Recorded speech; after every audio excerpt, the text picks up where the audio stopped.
Terima kasih. Saya mau menyapa semua teman-teman dari seluruh Indonesia. Tadi Jody sudah eh, menyapa dan mengabsen gitu ya. Mungkin kalau kita zaman dulu kuliah dulu ada dari mana saja gitu. Ternyata tidak hanya dari Jawa, ada tadi saya lihat dari Kalimantan, Novi sendiri dari Maluku. Jadi senang banget bahwa siang ini saya diundang teman-teman Kagama dan juga dari PP Kagama untuk kalau boleh saya menyebutnya sharing ya, karena ketika Mbak DJ dan Rio menghubungi saya, topiknya adalah gimana ya supaya sehat di zaman yang menantang ini, terutama terkait isu ekonomi.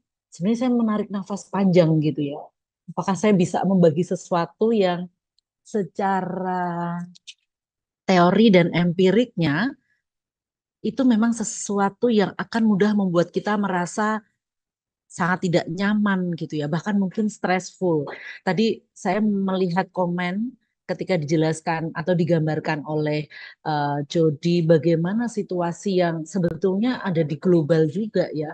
Itu beberapa komen seperti ya ampun sulit sekali ya hidup di masa ini bermunculan dari teman-teman. Maka mari kita belajar bareng hari ini. Saya kemarin mencoba mengambil beberapa hal karena saya cuma dikasih waktu sekitar 20-an menit di mana untuk menggambarkannya sebetulnya saya khawatir tidak cukup, tetapi harapannya saya bisa memfasilitasi teman-teman, Bapak Ibu di sini kita belajar untuk oke, hari ini banyak yang tidak baik-baik saja, terutama dari sisi finansial, ekonomi gitu ya, baik itu PHK dan lain sebagainya. Tapi ada nggak ya yang bisa kita lakukan untuk em, mungkin beralih dari mode survival menjadi lebih kuat sehingga tadi yang diharapkan untuk bisa menyelesaikan kan antara kita mengurangi pengeluaran atau nambah pendapatan kan gitu. Dan secara sederhananya kalau kita fit baik itu fisik maupun mental kita bisa akan lebih produktif kan. Nah, kira-kira saya berani menjanjikannya lebih ke situ ya. Mari kita belajar bareng-bareng tentang mengelola sehat mentalku hari-hari ini dan harapannya Bapak Ibu teman-teman bisa mendapatkan apa yang cocok untuk saya gitu ya. Oke, sebelum mulai saya mau ngajak yang namanya foto voice dulu ya. Boleh tolong tulis di kolom komentar apa sih yang langsung muncul di pikiran Bapak Ibu ketika melihat gambar-gambar berikut. Ini gambar yang pertama. Apa yang langsung muncul di pikiran Bapak dan Ibu? Oke, saya sambil mengamati kolom komentar. Apa aja nih? Langsung cepet banget nih. Penuh, stres, ruwet, mumet, pusing, ruwet gitu. Em, ada lagi puyeng, negatif semua ya. Nggak adakah yang menulis, oh itu jamnya kok unik ya gitu. Nggak ada yang nulis itu ya. Gambar ini aja tuh sudah langsung memicu kita ya. Betapa ada tumpukan kertas, belakangnya jalan yang padat, terus agak pojok itu kayak sesuatu di industri. Kita bahkan langsung melihat pada, aduh ruwet, mumet, puyeng, dan seterusnya. Oke, bagaimana dengan gambar berikut Bapak dan Ibu? Nah, apa nih langsung muncul nih di pikiran?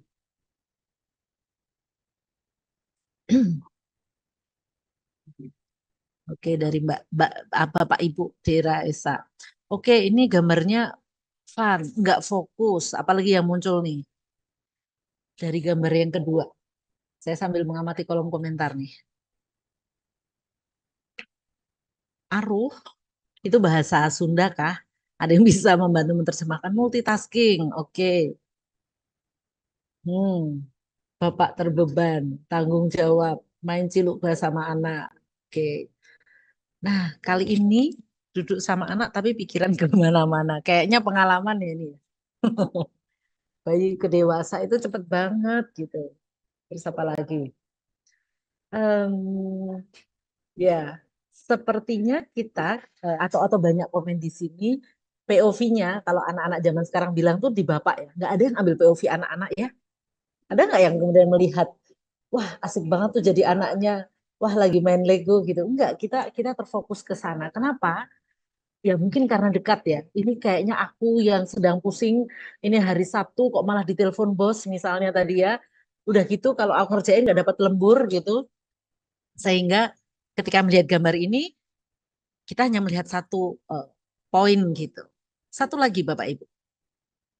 Nah, sorry, mohon maaf kalau gambarnya agak pecah gitu. Tapi ini buat saya juga mengulik hati. Apa nih yang kemudian langsung muncul di pikiran kita?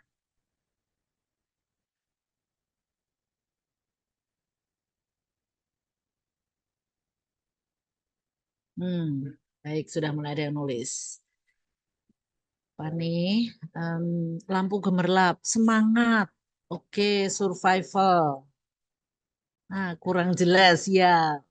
Memang sih ini agak pecah ya kalau saya besarkan. Tapi ini menarik untuk nanti bahan bahasan berikutnya. Silau. Oke, waktu pulang, asik pulang. Oke, nah kalau Bapak Ibu juga mengamati kolom komentar seperti saya, pada gambar yang ketiga ini saya sih merasanya kayak banyak lebih dari sudut pandang pengalaman pribadi mungkin ya. Ada yang melihat ini sisi asik pulang buat saya kesannya menyenangkan, tapi ada juga yang melihat ini padat sekali bahkan silau. Oke, baik, terima kasih sudah merespon. Kenapa ya saya mengajak memulai dengan melihat beberapa gambar. Hari ini kita kita ingin belajar bagaimana menguatkan mental kita. Sementara Ibu dan Bapak, ini saya ambil beberapa saja ya. Secara nyata, paparan yang kita lihat sehari-hari apa? Lebih banyak negatifnya. Dari yang masalah tadi disebutkan Jody, kemudian kriminalitas di mana-mana, belum lagi saudara-saudara kita di Gaza yang nggak selesai-selesai, atau saudara-saudara kita di Indonesia sendiri dengan bencana alam, atau kita miris melihat anak-anak yang mau ke sekolah aja susah, bahkan ini di Jawa pun ada begitu ya. Belum lagi tadi Novi juga berbagi tentang bagaimana menantangnya untuk isu kesehatan, dan yang terakhir yang sudah disebut terus adalah ternyata layoff PHK beberapa tempat, beberapa institusi, mau sektor apapun sudah mulai terjadi. Artinya kita bicara ekonomi, tetapi tantangannya sebetulnya banyak sekali. Paparan yang kita lihat tentang, kalau kami orang psikologi biasanya nyebut stresor-stresor, itu setiap hari ada. Atau hari-hari ini kalau yang menelak apa ya, sering scrolling itu, kita sedang dihebohkan dengan adanya grup di Facebook kalau boleh sebut, terkait dengan bagaimana perilaku seksual yang tidak wajar yang dibicarakan dengan santainya. Itu bikin miris sekali. Beberapa tuh langsung chat saya, Mbak aku mual, Mbak aku pusing, ini zaman kok udah mulai gila gitu ya.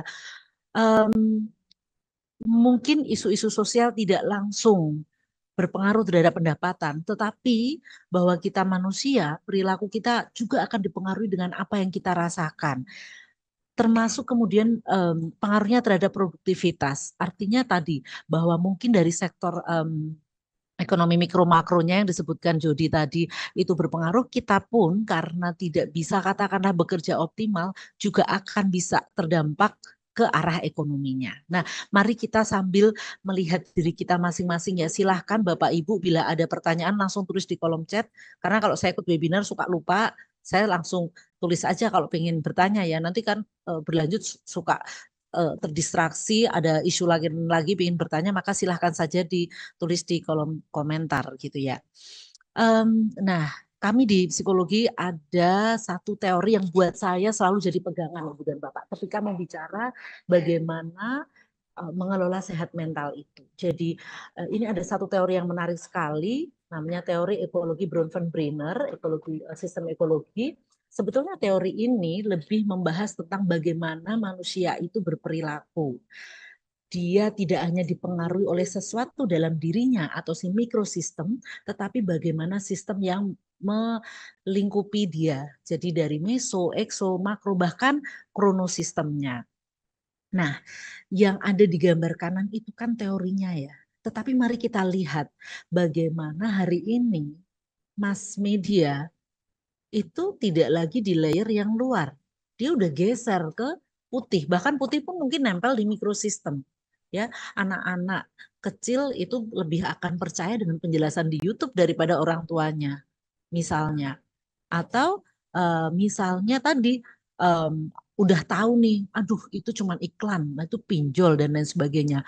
Logika kita paham, tapi karena terus dipapar dengan pop up WhatsApp, pop up di SMS gitu ya, akhirnya pada satu titik kita mudah goyah ketika kesadaran kita nggak ada, akhirnya ya udah deh nggak apa-apa cuman 200.000 ini paling nanti berapa sih, 50.000 mungkin gitu ya, oke nggak apa-apa 250.000, tidak ingat lagi tentang pengetahuan yang sudah kita punya.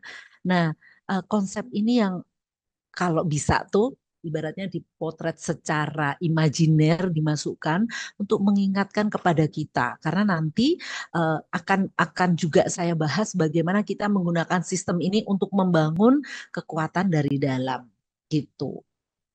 Nah, secara konsep dasarnya kita manusia kalau mau ambil keputusan, sebetulnya kalau mau sehat itu antara pikiran dan emosi itu tuh dalam porsi yang apa namanya balance gitu ya, sehingga kemudian perilakunya itu rasional tapi juga memenuhi apa yang memang dibutuhkan kita. Nah, namun seringkali ada situasi yang mudah mempengaruhi sisi emosi yang akhirnya mendasari pada pengambilan keputusan gitu. Bahwa saya hari ini pengen makan apa saja seringkali tidak hanya dipengaruhi oleh saya punya duit berapa, tetapi jangan-jangan, aduh ini mumpung nih bisa ke mall sama anak-anak, nggak apa-apa deh beli sushi gitu. Nggak apa-apa deh ini sekali-sekali mahal gitu ya. Nah, terus nanti berikutnya pulang habis jemput anak, ini saya terus teringat pengalaman pribadi sih. Jemput anak habis latihan gitu, aduh kok dia kasihan banget, kasih reward, jajan, makan malam, kita semua belum makan. Di logika kita harusnya budgetnya katakanlah 100.000, eh, mungkin karena makan bertiga di luar hari ini kayaknya kecuali di warung ramesan gitu kayaknya lebih deh dari 100.000 ya kalau bertiga gitu, 150 nggak apa-apa deh, 50.000 gitu. Bagaimana tindakan-tindakan kita yang tidak berimbang antara emosi dan pikiran akan mudah membawa kita pada situasi pengambilan keputusan yang tidak sehat. Nah, ini adalah core-nya dulu. Kalau kita mau tahu bagaimana manusia itu mengambil keputusan. Nah, kalau hari ini kita bicara tentang kesehatan mental, apakah ada hubungannya dengan ekonomi gitu ya? Sebetulnya sangat. Tapi saya mau jelaskan dulu di sini. Karena seringkali orang atau awam masyarakat umum itu menilai kesehatan mental itu depresi saja atau apa ya? Ya isu-isu gangguan kesehatan mental. Padahal kalau kita bicara kesehatan mental, determinannya itu banyak sekali. Dia ada tentang sesuatu dari dalam seperti kepribadian, temperamen, karakter gitu ya, pengalaman masa lalu, pola pikir, atau sesuatu yang dari luar ya terkait pekerjaan misalnya, kondisi keluarga, kemudian termasuk si ekonomi. Dari mana ini berasal ya? Nih salah satunya.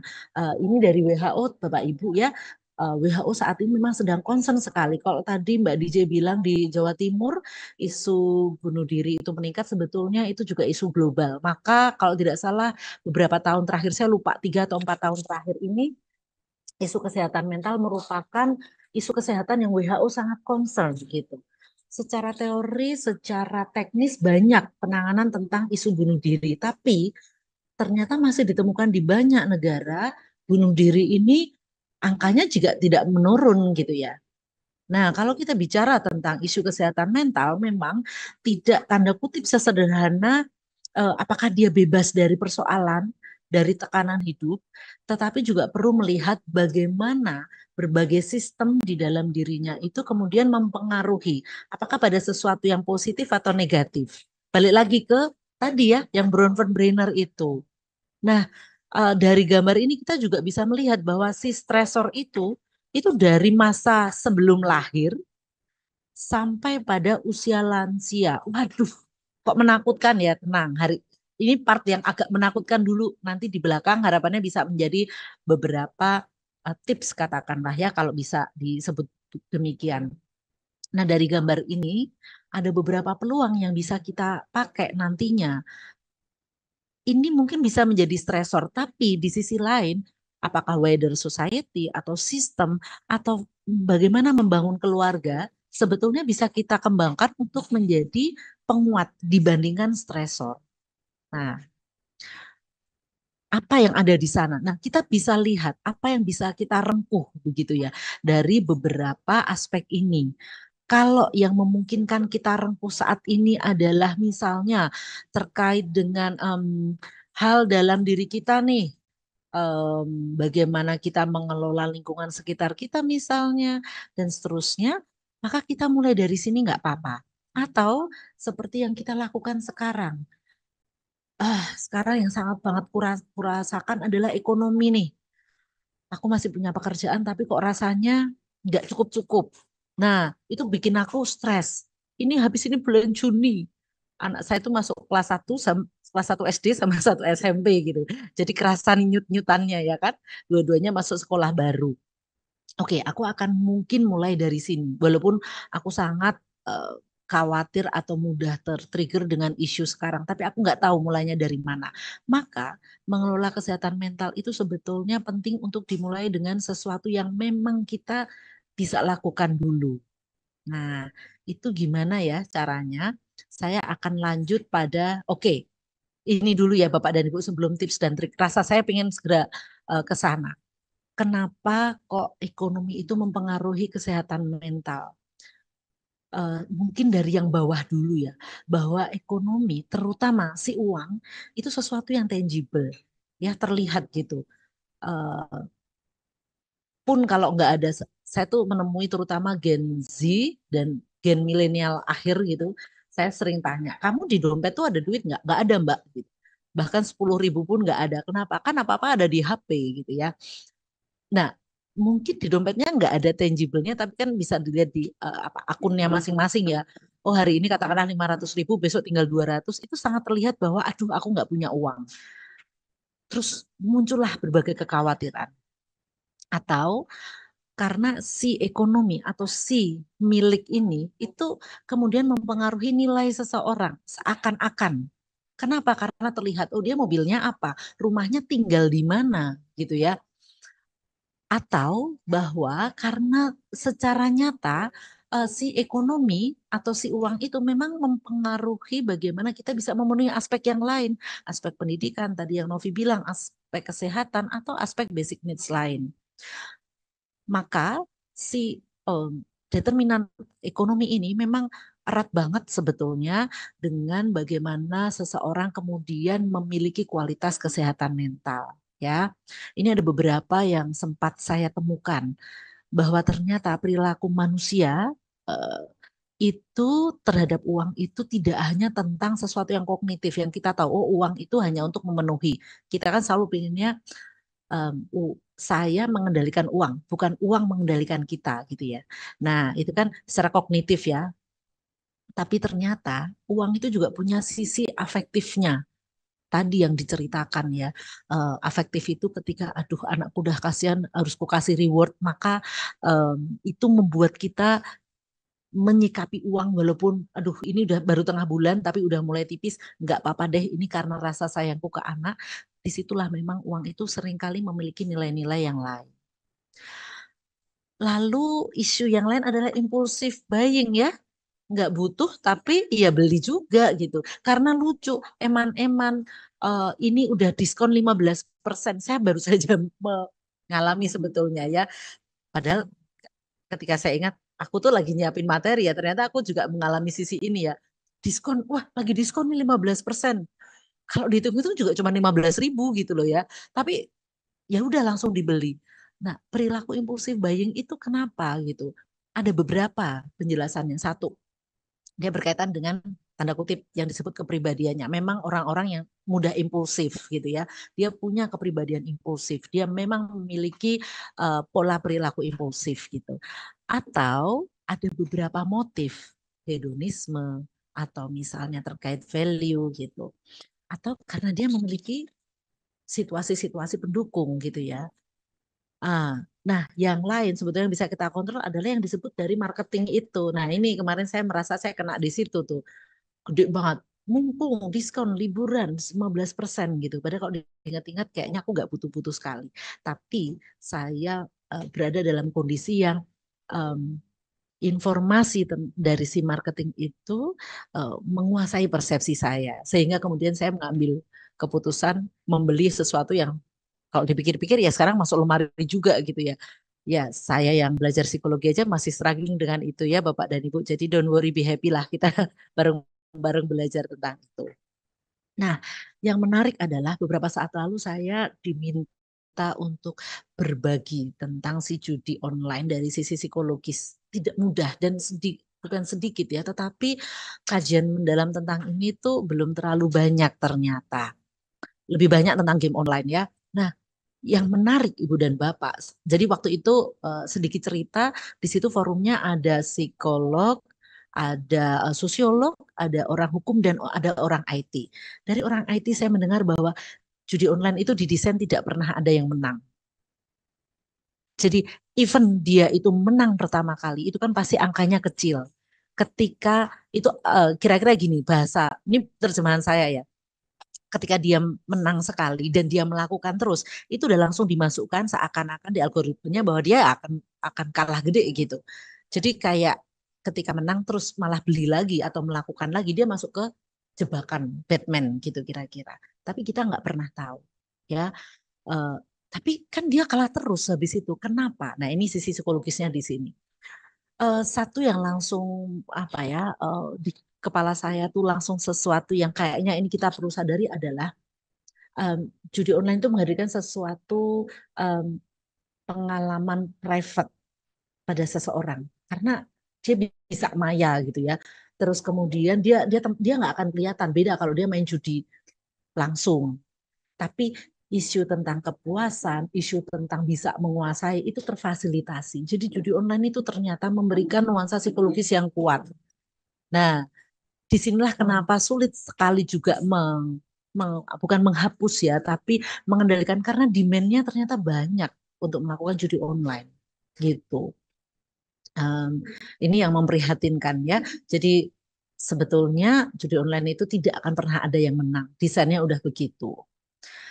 Nah, ini yang ternyata terjadi ya. Saya refleksikan dari pengalaman juga teman-teman di ruang praktek ya, para klien saya. Tahu gitu, tahu bahwa harusnya aku bisa mengendalikan diri, apa yang aku beli itu nggak benar atau nggak perlu. Tahu bahwa em, judi online itu em, kalau menang pun dikit gitu ya. Tapi kenapa kita sering sulit menghindarinya atau terus melakukannya gitu. Em, tadi ya, ada banyak aspek di sini Bapak dan Ibu. Tidak semua orang pasti punya ini ya. Artinya yang mempengaruhi bagaimana kita sulit mengelola hal-hal terkait uang, hal-hal terkait ekonomi. Dari mulai persepsi, kontrol diri, dorongan, sumber daya. Bahkan saya menemukan juga beberapa orang itu melakukan bukan panic buying, tapi lebih pada impulsif buying atau melakukan apa ya perilaku ekonomi hedonis gitu. Karena apa? Dia ingin melakukan kompensasi, dia balas dendam sama masa lalunya. Tapi dia nggak sadari itu. Nggak apa-apa, aku kan kaya, tapi itu pun tetap perilaku yang tidak sehat gitu kan. Atau ini nih, beberapa orang merasa atau berpikir bahwa perilakunya itu proses untuk memenuhi kebutuhannya, padahal tidak. Jadi kita perlu membedakan kebutuhan dan keinginan. Jadi klaimnya adalah kebutuhan, padahal yang dilakukan adalah keinginan. Nah, disitulah mulai perilaku-perilaku pengendalian diri terhadap ekonomi mulai menjadi bermasalah. Nah, hari ini tadi digambarkan oleh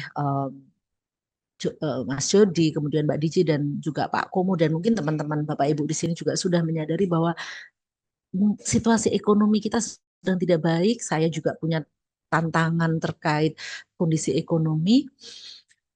Rasanya kok kalau orang Jawa bilang ngelungkrah ya. Terus aku harus gimana? Artinya nggak ada solusi ya. Terus ternyata itu ngeri sekali. Judi online ternyata dikendalikan begitu. Belum lagi tentang algoritma untuk iklan dan seterusnya. Kok kayaknya nggak ada yang bisa kita lakukan. Nah, saya ingin mengajak untuk bergeser ya, eh, memelihara harapan atau asa walaupun tinggal sedikit Bapak dan Ibu. Oke, saya akan mulai dari ini. Apa yang Bapak Ibu lihat di sini?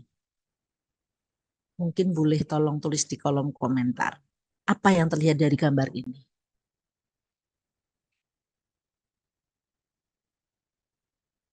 Rangkaian sepeda, oke. Ya, lepas belum menyatu. Nah, layang-layang, oke. Oke. Ya, saya mencoba agak cepat karena sudah di warning, karena saya harus sampai di tips dan trik ya. Oke, kita akan ini dari dibaca rangkaian sepeda, belum menyatu dan seterusnya. Saya agak dapat clue. Oke nih teman-teman di sini kayaknya masih cukup fokus dan bersemangat karena seringkali ketika saya tampilkan gambar ini yang dilihat adalah ini sepeda. Padahal seperti tadi ya, dia bisa aja hanya roda, hanya stang atau handle gitu ya. Nah, disitulah ketika kita dalam situasi yang begitu penat, salah satu yang ingin diajak adalah melakukan paradoks dulu di dalam berpikir. Alih-alih langsung, oke, aku nih kurang nih. Kalau kata Pak Jody tadi ya, oke pemasukan pengeluaranku 8 juta, berarti pemasukanku 7 juta kurang dong. Berarti aku harus kerja kerja apa nih? Itu kita berisik sekali. Dan ketika memikirkan itu kadang-kadang langsung merasa aku nggak bisa apa-apa, nggak mungkin. Sekarang kan PHK terus aku mau kerja apa? Berisik sekali dan malah nggak bisa berpikir. Maka ketika kita memang butuh berpikir, lakukan sesuatu yang disebut kita butuh berpikir, maka kita berhenti dulu sebentar, ya. Nah, dalam berhenti itu mari kita pikirkan tentang apa nih. Kita pahami dulu. Saya mau apa? Ini yang sedang terjadi apa yang mau kulakukan. Oke? Lalu yang kedua, sesudah kita lebih bisa tahu kita dalam situasi apa, berlanjutlah dengan pengelolaan faktor risiko. Ini berkaitan dengan determinasi tadi dari kesehatan mental, ya. Kalau kita mau bilang yang sehat mental itu yang bisa produktif adalah ketika kita bisa punya lebih berat nih faktor protektif dalam hidup kita. Faktor protektif itu apa sih? Sesuatu yang memang kita masih punya dan masih bisa diasah. Oke, aku masih punya kerjaan, aku masih punya apa lagi ya? Aduh, investasi aku takut, oke, enggak. Aku tuh suka bicara sama orang ya. Oke, itu faktor protektif bisa, aku bisa mulai menghubungi teman-temanku siapa tahu ada peluang dan seterusnya. Jadi kita berfokus tentang melihat faktor risikonya apa. Aduh, aku nih ada deadline nih, harus membayar cicilan, bla bla bla bla. Terus aku ada apa lagi. Nah, artinya kita kenali nih apa dalam kondisi kita sekarang yang menjadi faktor risiko dan apa yang menjadi faktor protektifnya. Dicoba untuk melihat ke arah faktor protektif dan kita kuatkan yang di sana. Yang kedua nih, mari kita lebih membangun lingkungan yang sehat. Jadi sebetulnya kalau bicara tentang kesehatan mental, hari ini lebih banyak awalnya dipicu oleh lingkungan di sekitar kita. Informasi berita yang negatif bukan berarti itu nggak boleh lihat berita, enggak juga. Kita mulai berpikir untuk memadankan gitu. Kalau kita makan berita 5 yang jelek-jelek, kita harus juga mencari 5 hal yang baik-baik dalam sekitar kita. Supaya apa? Supaya kita bisa lebih merasa ada harapan. Karena itu yang perlu dipupuk sekarang. Nah, ini apa ya? Nasi Padang sehat nggak ini? Kalau kita bicara kesehatan mental, padanan paling gampang adalah sesuatu yang fisik. Nasi Padang, teman-teman di Padang pasti akan bilang sehat ya. Sehat nggak kira-kira nasi Padang? Nah, kalau dibandingkan sama ini, lebih sehat mana? Mungkin akan lebih banyak bilang sehat ini ya. Oh, ini ada sambal matahnya ya kan. Wah, ini bikin. Nah, kalau orang kesehatan secara fisik katanya sehat tuh kayak gini, ya kan? Harus ada buah, protein dan seterusnya. Pernah berpikir belum bagaimana isi piring untuk sehat mentalku? Isinya harusnya apa aja? Nah, ini kalau teman-teman yang dari psikologi pernah kenal Prof. JEP, beliau menghidupi ini dan akhirnya membuat konsep ini, dan saya juga beberapa tahun ini mulai melakukan, ini cukup membantu untuk membuat saya lebih bisa merasa bugar secara mental. Kalau fisik, maka tadi makan, tidur, porsinya jelas. Nah, kalau secara mental, apa ya? Kita cek yuk diri kita. Apakah hidup kita itu hanya isinya belajar sama bekerja saja? Apakah kita masih melakukan hal-hal berbagi kasih dengan makhluk hidup atau enggak pernah sama sekali? Apakah kita masih melakukan hal spontan, hal-hal konyol atau enggak juga sama sekali?